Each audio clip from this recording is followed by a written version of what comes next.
Olá, muito boa noite para você que está acompanhando a programação da TV Assembleia. A partir de agora estamos chegando com Dentro da Área e os principais destaques desta segunda-feira, dia 12 de maio de 2025. Confira o que tem no programa hoje. Campeonato Brasileiro Série D. Maranhão e Sampaio perdem e estão fora do G4. Imperatriz é o único maranhense na faixa de classificação. Vai começar a decisão do Campeonato Estadual de Futebol. Primeiro jogo será em Imperatriz. E vamos mostrar também um projeto que forma jovens para se destacar no desporto maranhense. Tudo isso a partir de agora, no Dentro da Área, que já está no ar.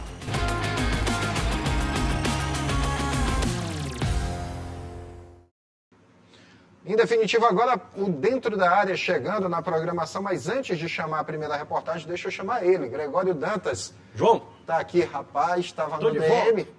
Muito no DM, rapaz. Uma gripe aí danada, João, me pegou, mas agora já estou recuperado. Já está recuperado? É, recuperado. Não tá 100%, né? Mas tá, vamos lá, nos seus 80%. Tá certo. É. Vamos começar, Gregório, o programa de hoje destacando o projeto que está sendo capitaneado por um dos parlamentares aqui da casa, o deputado Wellington do Curso. Sim. Que é um projeto que tem levado o desporto como uma porta de entrada, né, para a ressocialização e também como uma forma de aprendizado para muitos jovens e crianças. Vamos acompanhar a reportagem. Vamos lá. O lançamento do projeto Jovens no Pódio, do deputado estadual Wellington do Curso, levou animação e movimento para a criançada do bairro Mauro Fecuri 2, em São Luís. A iniciativa ajuda a desenvolver o esporte na comunidade, dando assistência a um projeto já existente no bairro e também para os jovens atletas que participam de competições. Nós temos um projeto chamado Jovem no Pódio, que é oportunizando para que jovens da periferia, que não têm condições de fazer suas inscrições, nós estamos fazendo a doação da inscrição para que ele possa também competir, para fazer provas concorrendo.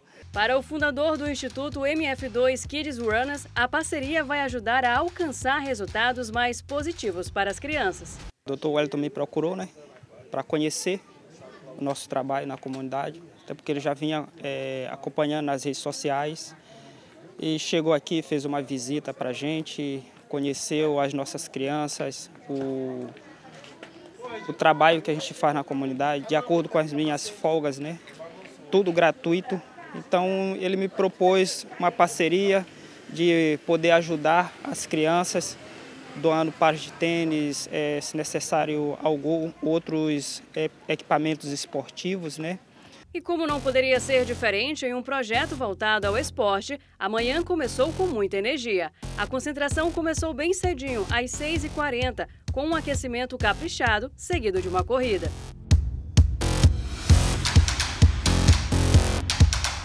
Depois de tanto esforço, um café da manhã para recompensar e repor a energia foi muito bem-vindo.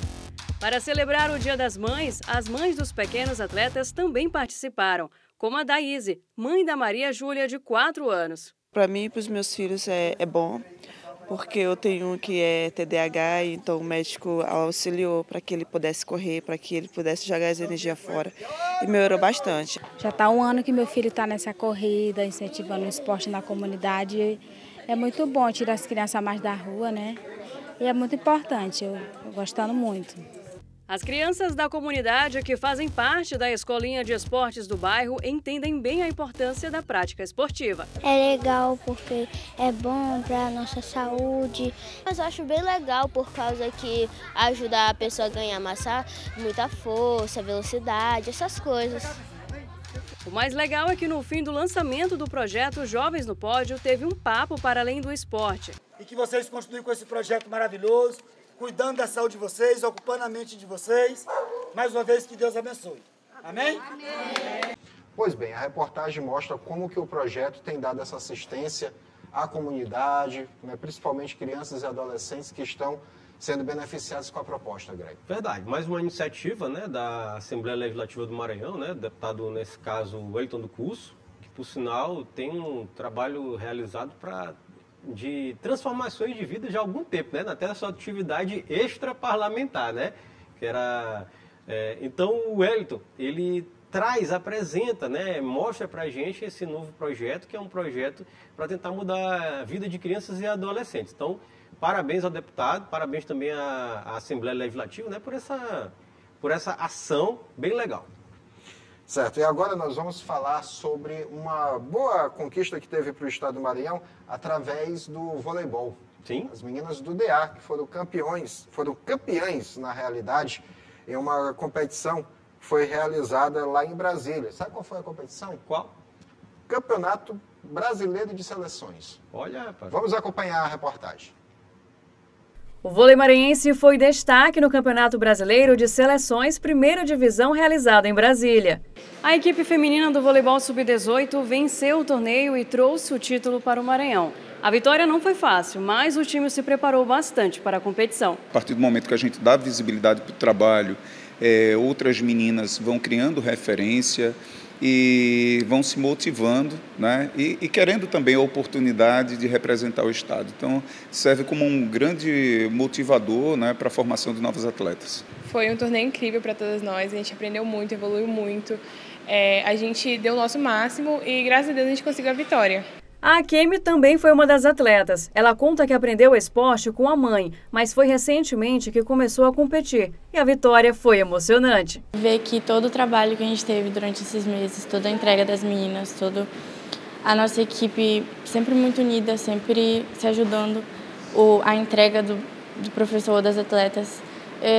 E eu acho que assim, foi muito bom ver esse sonho sendo realizado, ver que o nosso trabalho, o nosso esforço valeu a pena. A Grazi garantiu não só a medalha, mas 2 prêmios. Foi eleita melhor jogadora do campeonato e melhor ponteira. Uma coisa muito especial que mostra que o desempenho, o nosso esforço vale muito a pena. Eu realmente não esperava ganhar o melhor jogador do campeonato, mas eu acho que eu fiquei muito emocionada e foi uma coisa que eu vou levar para o resto da minha vida. Para a Paloma, uma parte importante para a conquista foi a união entre a equipe. A gente se preparou bastante, a gente passou meses, muita determinação, muita coragem, porque não é fácil, realmente não é fácil nem um pouco. E a gente tem um time muito unido, todas as meninas são bastante unidas e todas se prepararam muito para a gente conseguir ganhar esse jogo. As meninas integram a seleção maranhense e mostraram como o incentivo ao esporte faz a diferença no estado. Para o presidente da Federação Maranhense de Vôlei, a conquista é resultado de um trabalho cuidadoso, focado na formação de novos talentos. Ano passado fizemos um torneio que daí saiu algumas atletas da seleção campeã, agora lá em Brasília. Fizemos um torneio com quase 40 equipes em Açailândia no meio do ano. Esse ano vamos fazer em Bacabal. Então é isso que a gente da Federação Maranhense propõe para essa nova geração. Com um bom desempenho no torneio, quem ganha são as meninas, os professores e, claro, o esporte maranhense.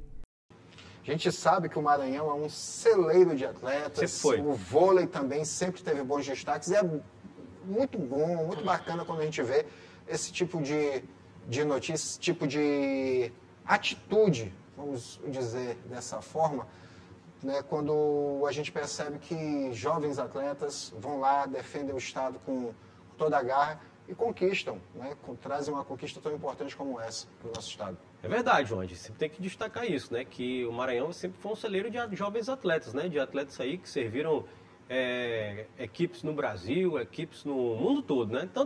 Quase todas as modalidades o Maranhão sempre tem algum destaque lá bem legal, né? No vôlei fazia tempo que não tinha, né? Apesar de ter a NIEM, né? Que sim, é da seleção brasileira de vôlei, inclusive disputou agora as últimas Olimpíadas de Paris, né, NIEM, né, mas já há algum tempo assim, a gente não está produzindo em larga escala e, por exemplo, as equipes do Maranhão não chegam para disputar nas competições nacionais, como foi o caso dessa vez. Então, parabéns a todas as meninas aí. O que a gente espera é que cada vez mais o voleibol maranhense se reforce, assim como em outras modalidades também. Semana passada falamos do handebol aqui, a gente espera também que o handebol se reforce e siga o exemplo do que está acontecendo com o basquete, né, e que é o nosso destaque agora. A Liga de Basquete Feminino, onde o Sampaio Basquete venceu mais uma na competição. Você acompanha agora aí as imagens da última partida, onde o Sampaio venceu fácil o ADRM Maringá, 81-41, partida que foi disputada na última sexta-feira aqui em São Luís, no ginásio Costa Rodrigues. o Sampaio venceu muito fácil. O destaque, Greg, mais uma vez foi a Gabi Guimarães. Sempre, ela né? levou o troféu MVP Caixa, teve o seu 8º duplo-duplo. Só isso. Dentro da competição. 11 jogos, 8 duplo-duplo, né? Exatamente. 11 jogos, 8 duplo-duplo. Ela está simplesmente voando dentro de quadra, a Gabi Guimarães. E esse foi o segundo jogo que ela marcou mais de 30 pontos em uma única partida. E o Sampaio deu uma surra, né, no Maringá. Né? Uma surra bonita. Né? De 40 pontos foi, João? 40 pontos de diferença, 81-41. Pois é, então o Sampaio mostra a sua capacidade, né? A gente sempre fala isso, que dentro de quadra, no basquete feminino, o Sampaio é fortíssimo. Eu me atrevo a dizer, João, que o Sampaio é a equipe mais tradicional do basquete brasileiro hoje. Atualmente feminino. Porque é tricampeã, vice-campeã agora recentemente, já tinha sido anteriormente também, já vice-campeão uma vez. Então o Sampaio é absurdo, de maneira positiva, né? Então a gente fala dessa campanha, uma campanha impressionante, de 11 jogos disputados, ganhou 10. Meu amigo, é um negócio, né, fora de série. O Sampaio é realmente fora de série, é um aproveitamento absurdo e a gente torce para que chegue bem, né, na fase de playoffs, para desta vez não escapar o tetracampeonato nacional, que é o grande objetivo. E o Sampaio, como eu falei anteriormente, né, vem fazendo uma boa campanha que se reflete na tabela de classificação. O Sampaio Basquete é líder, você acompanha agora aí na tela a tabela de classificação. O Sampaio Basquete é líder com 21 pontos, em segundo está o SESI, em terceiro o Corinthians, em quarto Ourinhos, em quinto São José.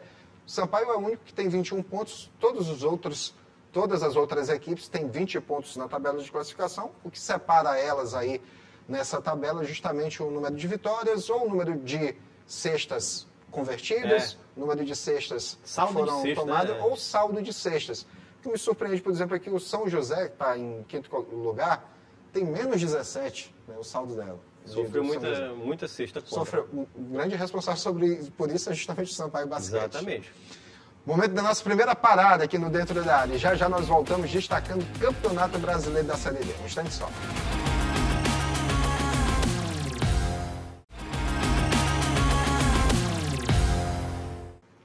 De volta com Dentro da Área na programação da TV Assembleia, agora destacando o Campeonato Brasileiro Série D.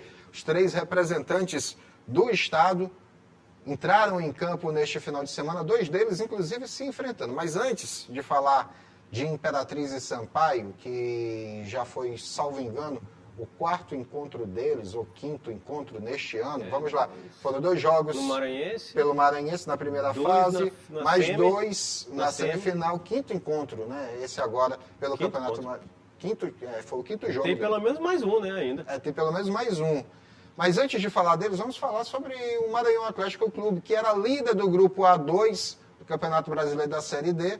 No entanto, perdeu dentro de casa para o Tocantinópolis. O Maranhão chegou a abrir o placar no primeiro tempo, através de Vitinho, cobrando pênalti. Depois o Tocantinópolis empatou a partida em 1-1. O Gabriel aproveitou ali o vacilo da defesa do MAC. Rapidinho conseguiu o empate. Aí no segundo tempo, o Maranhão voltou a ficar na frente. Vitinho, né, aproveitou, fez 2-1 para o MAC, só que aí o Tocantinópolis virou o placar. Primeiro foi com o André, que deslocou o goleiro Vitão, né, o goleiro titular do MAC foi poupado por conta da decisão do Maranhense, Vitão estava no gol, e aí já quase com 40 minutos do segundo tempo, o Kevin bateu forte na saída do goleiro Vitão e fez 3-2 para o Tocantinópolis. Vitória importante para o Tocantinópolis, mas muito negativa para o Maranhão Atlético, que saiu do G4, Greg. Verdade. E era o único time invicto, né, ainda na competição. Sim. E perdeu essa invencibilidade, perdeu em casa. É claro que a gente sabe que não era a equipe principal do Maranhão Atlético Clube, né? O Maranhão Atlético Clube estava poupando seus jogadores por conta da final do Campeonato Maranhense diante da equipe do Imperatriz. Então, foi uma escolha. Pagou caro. Abriu 1-0, como o João falou, empataram, fez 2-1, empataram, depois sofreu a virada, ainda tentou um esboço final ali para tentar fazer o terceiro gol para empatar o jogo, não conseguiu, o Maranhão acabou perdendo e saindo do G4 da competição, né? Saiu do G4, não. Saiu do G4. Saiu do G4, o Maranhão saiu do G4 e o Sampaio, que a gente vai falar depois, caiu para penúltimo, né? Mas é depois. Exatamente. Então é o seguinte, a situação dos maranhenses dentro do Campeonato Brasileiro da Série D não é uma situação boa, uma situação meio estranha, né? Tirando o Imperatriz, que ganhou e se recuperou dentro da competição. E é uma chave, João, ao meu ver, muito fraca. É uma chave que tem Parnaíba que é quase amador. É um time quase amador. É o Viana do Maranhense dentro do Campeonato Brasileiro. Pois é. Tá passeio. Aí tem Maracanã, Iguatu, time sem expressões nenhuma, assim, realmente. Time que a gente reconhece uma grandeza, e até uma grandeza recente, vamos chamar assim de uns 10 anos, é o Altos. Sim, realmente, se destacado bastante no futebol do Piauí nos últimos anos. Mas só. E aí era para os times do Maranhão, estão todos ali dentro do G4, né? Pela grandeza dos times maranhenses, e não está acontecendo. O campeonato está rolando, é claro que está muito no começo, eu entendo a preferência da equipe do Maranhão, porque tem 2 jogos muito importantes, quarta e sábado, né? Que é a final do campeonato estadual, então entendo por isso, mas é bom abrir o olho. Não pode vacilar de forma alguma, como tem acontecido em alguns jogos, não só do Maranhão, mas de todos os outros representantes do estado, como, por exemplo, o Sampaio Corrêa, que com esse mesmo Tocantinópolis empatou na rodada passada, né, e parecia, né, chegou a enganar o seu torcedor naquela vitória diante do Imperatriz, na semifinal do estadual, lá em Imperatriz, mas, no entanto, perdeu o jogo de volta aqui em São Luís, e aí encontrou de novo o Imperatriz. A torcida do Imperatriz foi que zoou, né? O Imperatriz ganhou por 1-0 do Sampaio lá no estádio Frei Epifânio da Badia. Tá aí o único gol da partida. Foi marcado pelo Wildson. Esse gol, ele deu uma pancada segura de fora da área. O goleiro do Sampaio até tentou, mas não alcançou de forma alguma. Mais uma derrota do Sampaio para o Imperatriz. E essa... Eu não sei o que foi mais doído, se a do meio da semana, que acabou tirando, ou se essa daí que bateu na ferida que já estava ali exposta, Gregório. João, é o seguinte, falar do Sampaio, né? Que a gente não falou a gente parou na segunda-feira, né? Então eu tenho direito de falar do Sampaio aqui, eu tenho direito, né? E vou falar. E olha, é o seguinte, meu amigo. Fique à vontade. É o seguinte... o senhor presidente do Sampaio Corrêa, Sérgio Frota, ele fez torcedores chorarem. As lágrimas do torcedor do Sampaio desceram. Esse senhor, presidente do Sampaio Corrêa, Sérgio Frota, ele é responsável por afundar o Sampaio no buraco mais profundo de todos. Eu digo que o time cai no fundo do poço, o Sampaio caiu no pré-sal, que é depois do fundo do poço. Lá mesmo tem que escavar, com aqueles negócios lá da Petrobras lá que escava para encontrar o Sampaio lá embaixo, onde ele enfiou o Sampaio, né? Ele diz a rota para os 4 lados do universo, do mundo, que sem ele o Sampaio não existia. Pois pronto, meu amigo presidente, meu amigo não, senhor presidente Sérgio Frota, você afundou o Sampaio na mais absoluta vergonha. O Sampaio chegou ao ponto que estava antes de você chegar, né, João? Ou seja, não tem nem divisão. O Sampaio acabou. Ele acabou com o Sampaio Corrêa. Acabou. Ele dilacerou. Ele maltratou, esmagou, espatifou um time do tamanho do Sampaio Corrêa, que tem extrema tradição. Tricampeão brasileiro, bicampeão invicto, campeão da Copa Norte, campeão da Copa do Nordeste. O único time do Brasil que é campeão de 2 competições regionais diferentes. Único, não existe. E esse cara jogou a história do Sampaio na lata do lixo. Ele acabou com o Sampaio. Totalmente. Uma irresponsabilidade. Esse ano, eu já perdi a conta de quanto o Sampaio já teve, João. Nem sei mais. E aí, para completar, ele contrata Zé Augusto, que ele mesmo demitiu, que disse que não tinha condição de dirigir o Sampaio ano passado. Não foi? Aí pegou, demitiu e agora não, agora dá, agora serve.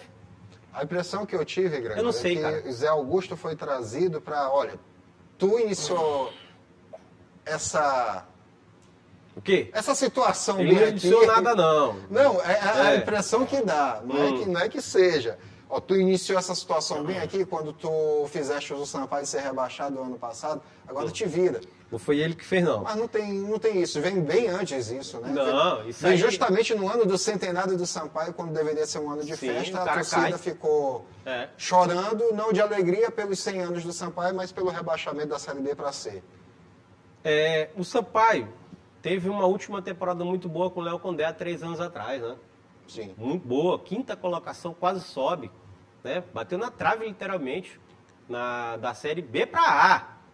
E aí, depois disso, foi só tragédias. Só tragédias. Foi afundando, até chegar no pré-sal onde está hoje. Ano que vem, se o Sampaio não subir, João, que é o perigo, porque nesse momento o Sampaio é o penúltimo colocado de um grupo da Série D. Meu Deus do céu. Se não subir, o Sampaio irá jogar nada. Só o Campeonato Maranhense. Porque perdeu já a Copa do Nordeste, perdeu já a Copa do Brasil e perdeu a possibilidade de jogar a Série D. Ou seja, se não subir... Para C, acabou. Fica sem calendário nacional. Acabou. Se alguém tiver calendário ano que vem, por exemplo, o Maranhão sobe, ou a equipe do Imperatriz sobe, o IAP pega essa vaga na Série D, porque foi o melhor colocado. Precisaria Maranhão e Imperatriz subirem para C, para o Sampaio pensar em TAD. Subir juntos. Juntos. Eles têm que subir juntos. Ou seja, outro sobe agora, outro sobe para o Maranhão e Imperatriz subirem juntos. E aí seria aconselhável para o torcedor boliviano ir para o estádio, empurrar o time do MAC, quem mora em Imperatriz, apoiar o time do Imperatriz, pensando em ter o Sampaio na Série D ano que vem? Vai. Sampaio acabou. O presidente Sérgio Frota conseguiu o objetivo dele. O objetivo do presidente Sérgio Frota era afundar o Sampaio. Deixar onde ele encontrou. Conseguiu. É isso, João. Infelizmente, os dois clubes de maior expressão dentro do futebol maranhense vão ter um 2026 de amargar. Vai ser de amargar. Sampaio e Motoclube, sem calendário nacional, só o campeonato estadual. O Sampaio ainda pode se salvar com essa ressalva que nós fizemos aqui. Um milagre, né? Subir. É um milagre. Ou ele sobe. Ou sobe para a Série C. Ou os dois Maranhenses sobem. Ou torce para Maranhão e Imperatriz subirem para C, para que ele, juntos, subam para a Série C, para que ele veja primeiro o IAP garantir vaga na Série D, para depois ele, o Sampaio, estar na Série D. Que ironia do destino. Isso tudo se dá porque o IAP ganhou do Maranhão na última partida. Porque se tivesse empatado ou perdido para o Maranhão, até nisso complicou para o Sampaio. Porque como o Sampaio ganhou a primeira partida, né, tinha passado na pontuação geral do IAP. Se o IAP tivesse empatado com o Maranhão, o Sampaio era terceiro colocado do estadual. Bastava torcer para um dos dois subirem, ou Maranhão ou Imperatriz. Mas agora não, tem que torcer para os dois subirem, para que o primeiro veja o IAP ir para a Série D, para depois o Sampaio ir para a Série D também. Enfim. Vamos para a tabela de classificação. Aproveitar que tu já falaste aí a respeito. Tabela de classificação neste momento na tela. Em primeiro está o Altos, do Piauí, 8 pontos. Em segundo, Imperatriz, com 7 pontos. Em terceiro, o Iguatu, do Ceará, com 6 pontos. Mesma pontuação do Tocantinópolis, que é quarto. E aí, em quinto, vem o Maranhão, com 5 pontos. Maracanã, do Ceará, é sexto também, com 5 pontos. Só que o Maranhão tem saldo melhor. Em sétimo, o Tricolor, de São Pantaleão. 4 pontos, de tantas histórias, de bater na porta de Série A. Hoje está na faixa de quem nem se classifica para a próxima fase. E o último, Parnaíba, com 1 ponto, Gregório. Não tem mais o que dizer, meu amigo. Depois disso aí, é o reflexo, né? Os números mostram como que... Na verdade, eu vou além, João. Mostram muito a realidade do futebol maranhense. Sim. Né? Sim. Porque o futebol maranhense teve time já... Teve uma temporada que o Sampaio estava na B, o Imperatriz na C, time jogando a Série D, né? Exatamente. Isso. E agora recente, temporada recente, teve isso. Era Sampaio na B, Imperatriz na C e Moto na D. Exato. E agora, estamos numa temporada que provavelmente vamos ter todos os times na Série D. Se alguém subir, aí podemos ter um na C e dois na D, é triste. É o futebol maranhense. É triste. Para a gente encerrar esse bloco rapidinho, vamos só ver os próximos jogos. Quinta rodada do Grupo A2 do Campeonato Brasileiro de Série D. Os primeiros jogos são no sábado, às 4 horas da tarde, Sampaio e Maranhão no Estádio Castelão. No mesmo horário, o Tocantinópolis recebe o Imperatriz lá no Estádio Ribeirão, em Tocantins. Às 5 horas da tarde, o Iguatu recebe o Altos no Estádio Morenão. A única partida que acontece no domingo é o Parnaíba recebendo o Maracanã do Estádio Pedro Alelaf, lá em Parnaíba. Esse jogo é às 4 horas da tarde. Sampaio e Maranhão, alguma ideia do que possa acontecer, Gregório? Só para a gente fechar aqui o... O Maranhão é favorito. Maranhão favorito? Claro. É bom lembrar que o jogo que... que dia está marcado? Na realidade, eu falei aqui esses jogos no sábado, né? Sampaio e Maranhão, Tocantinópolis e Imperatriz, mas esses dois jogos foram adiados, tá? Provavelmente acontecerão no meio da semana que vem. Isso, exatamente. Tendo em vista que Maranhão e Imperatriz fazem justamente no sábado o jogo da volta do Campeonato Estadual que acontece aqui no Estádio Castelão. Mas vai ter o jogo. Vai ter o jogo. Então Maranhão e Sampaio, o Maranhão é favorito. O Maranhão pode vir sorrindo, sendo campeão estadual. Mas de qualquer jeito é favorito. De qualquer jeito é favorito? De qualquer jeito é favorito. Sampaio é fraquíssimo. Sampaio é fraquíssimo. O Maranhão é favorito de qualquer jeito. E o outro jogo do Imperatriz é quem? Contra o Tocantinópolis. Tocantinópolis empatou com o Sampaio lá e ganhou do Maranhão. Aqui. Mas onde é? É lá na casa do Tocantinópolis. Não, mas o Imperatriz consegue fazer um bom jogo lá. Eu acredito que o Imperatriz tem chance de vitória até lá em Tocantinópolis.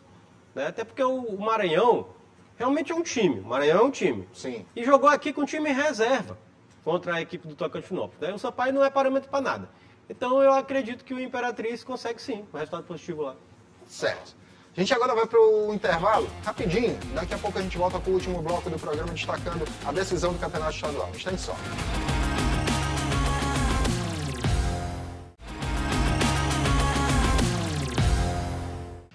De volta com Dentro da Área, agora destacando o Campeonato Estadual de Futebol. Nesta quarta-feira, a bola rola pela primeira partida da decisão do campeonato. Imperatriz e Maranhão Atlético Clube se enfrentam no estádio Frei Epifânio da Badia às 8 horas e 15 minutos.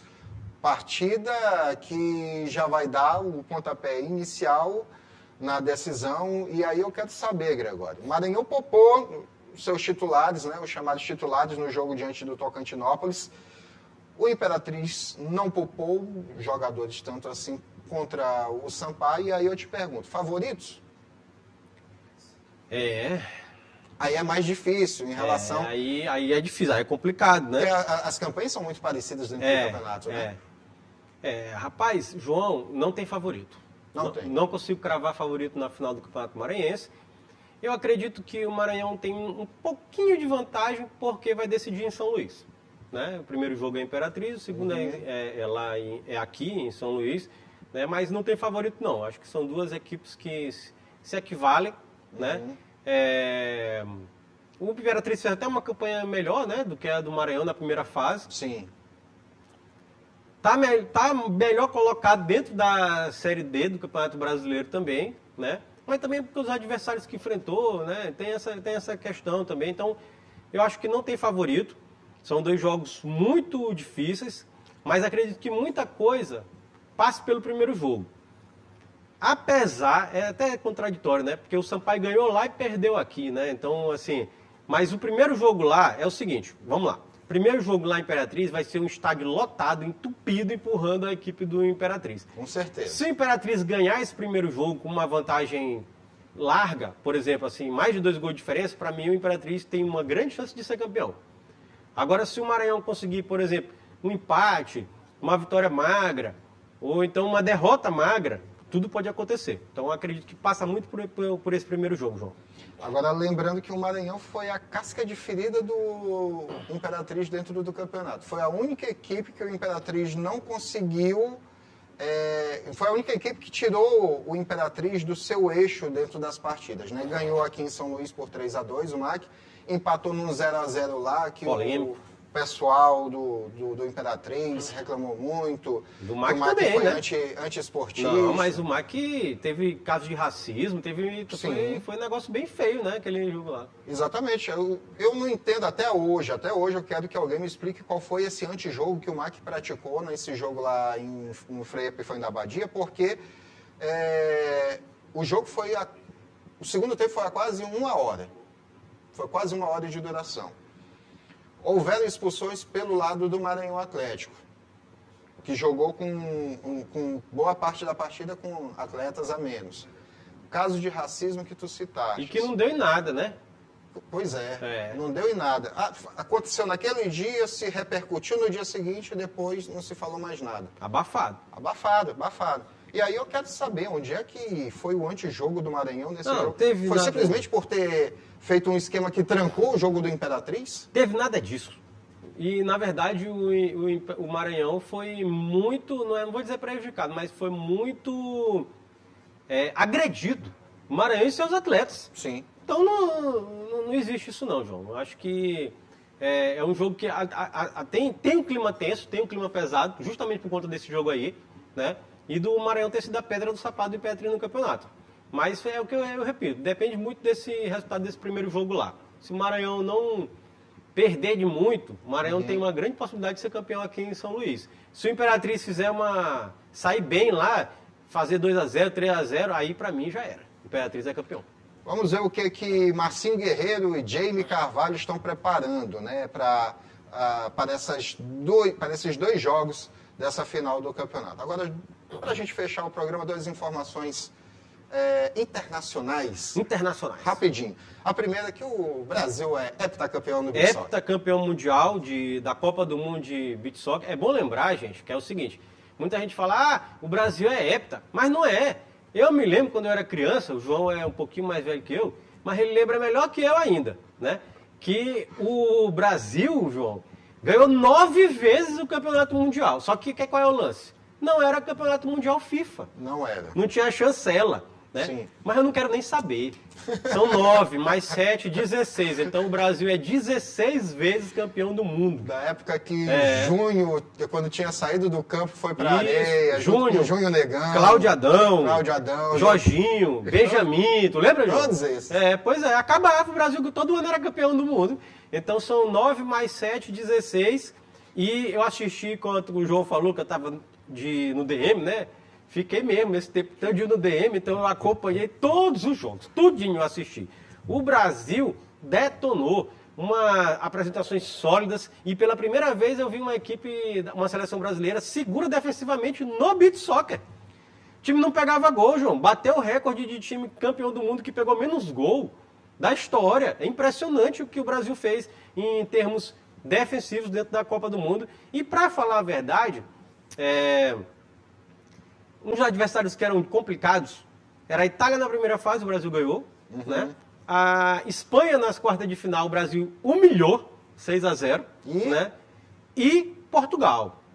Que essa é a pedra do sapato do Brasil, exatamente, né? Mas só que o Brasil está ganhando de Portugal direto agora ultimamente. Então, ganhou mais uma, né? Realmente a equipe de Portugal é uma equipe muito boa, com vários brasileiros também naturalizados, né? Isso é o perigo, né?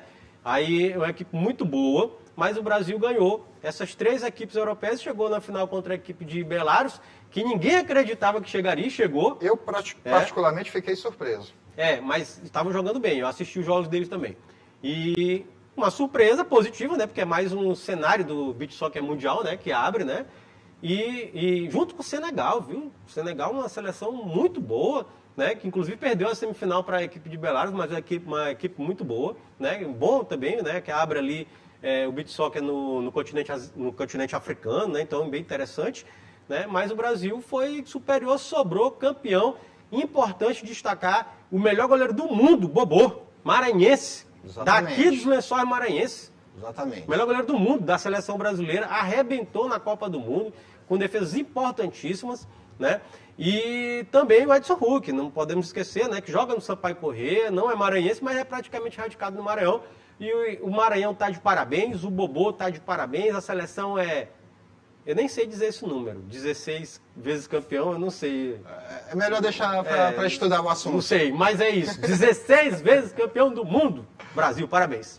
Pois é, e olha que teve turbulência no meio, política, né? Turbulência política por conta da CBF no meio da semana passada, mas isso em nada abalou. Não convocaram o Datinha. Exatamente, né? Por conta do Datinha está sem o Datinha... suspenso da seleção brasileira por tempo indeterminado devido às questões políticas da Confederação Brasileira de Futebol. E falando em Confederação Brasileira de Futebol, a gente espera que o que acontece nas areias se reflita em campo.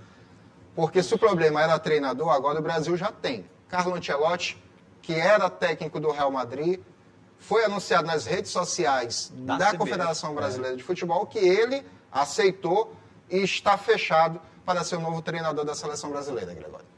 Tá. Muita coisa para falar, mas vai ter que ser rápido, né? Que o tempo tá urgindo aí, né, João? Mas é o seguinte, a CBF baixou a cabeça mais do que tudo, né? Tem um ditado popular que diz que quando a gente baixa muito a cabeça, a gente mostra, né, João, aquela outra parte, né? Né? E fez.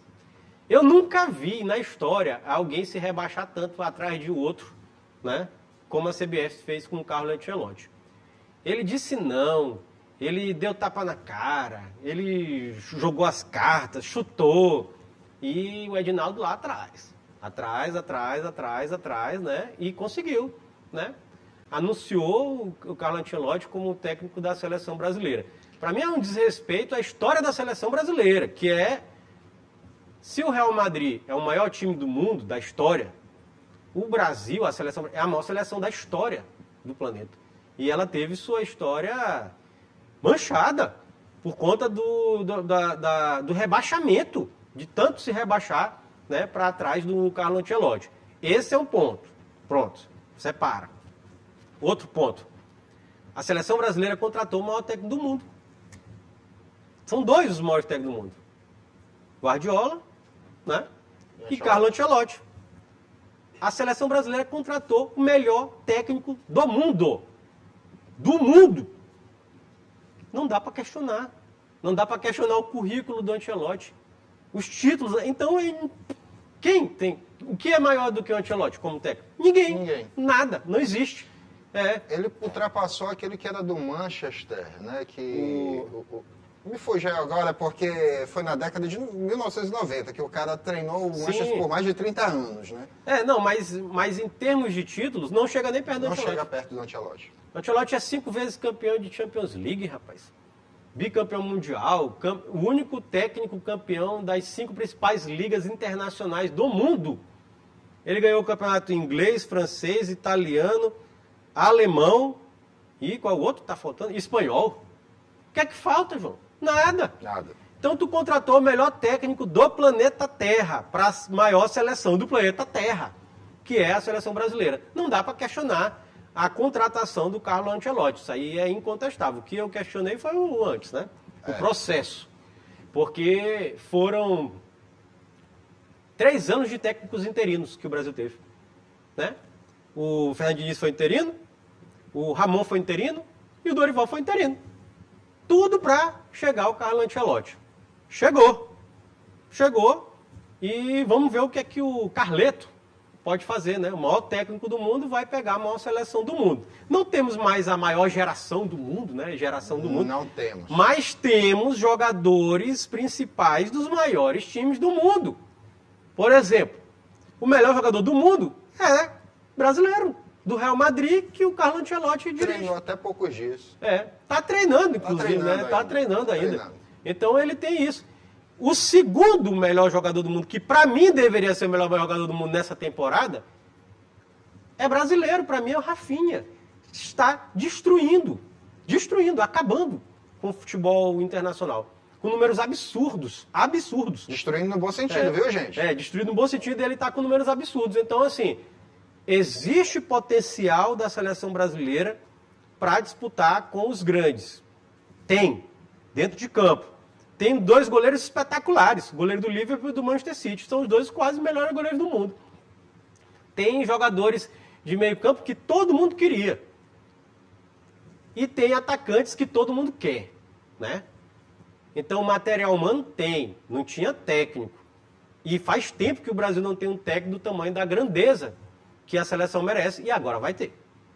Certo. Eu já estou falando aqui com o produtor, já está me falando aqui, que a gente vai voltar a falar sobre o assunto na próxima semana. Porque, como tu disseste, rende bastante. Acho que ainda rende para falar na próxima edição. Rende do muito. Dentro da Área. Até porque já está ficando por aqui. Né?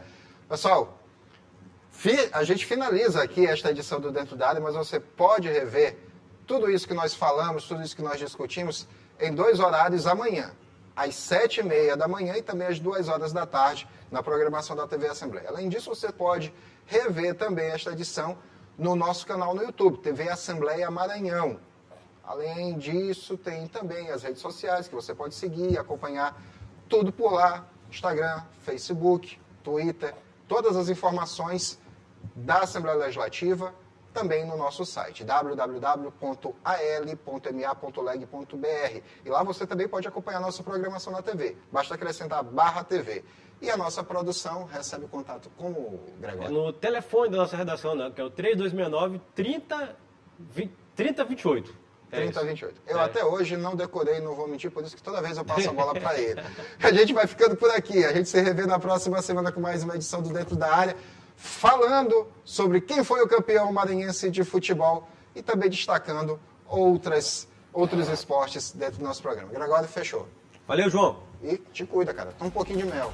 Tô tomando. Até mais, gente. Tchau, gente. Valeu.